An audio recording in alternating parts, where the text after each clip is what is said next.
Mga walang hiya, mga kababayang Pilipino. Kaya ho pala gustong-gusto nitong mga taong ito na pabagsakin itong si Presidente Bongbong Marcos at maiupo si Sara Duterte para nga naman hindi mabunyag yung ginagawa nilang kademonyuhan, mga katarantaduhan, mga kababayang Pilipino. O Mike Defensor, care to explain this?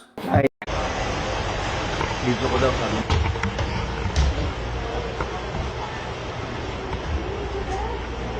In Jesus' name. Satan, take off your hands of God's finances being delivered.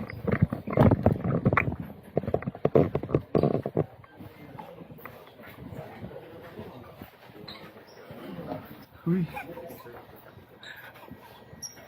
Anong palok na yan?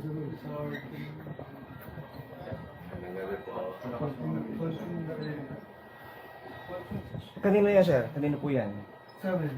Sa inyo? Ito? Kayo, ikaw mismo nagdala? Ikaw? Opo. Ikaw, sir. Bakit ka nagdadala ng ganyan? Nagkataon lang na 40 good time ticket sa mga... Ano?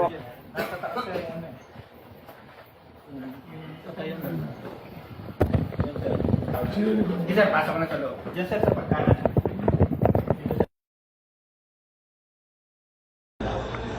Sir.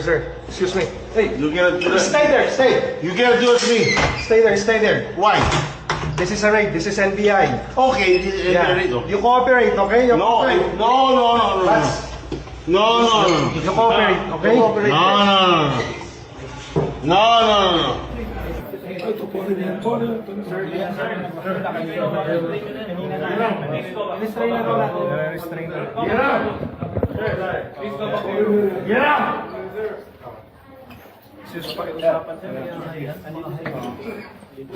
Usasan nyo.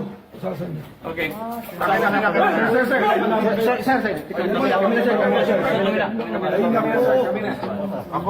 Ayan, so dito kung pili yung mga customer ng kanilang kukunin na babae bago dalhin doon sa kwarto sa itaas na meron palang access doon sa isang hotel na katabi ng KTV bar na ito.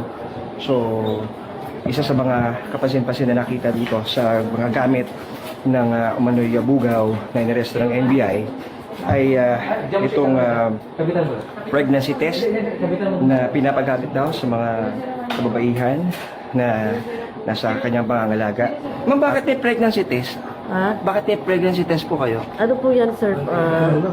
Every month po, may ano po sir. May May pregnancy test po sila. sila. Opo. Kausap namin yung official ng barangay dito, ang akala nila ordinaryong KTV to at matagal na to. At katunayan, tinicheck namin yung rehistro, nakalagay dito, family KTV siya.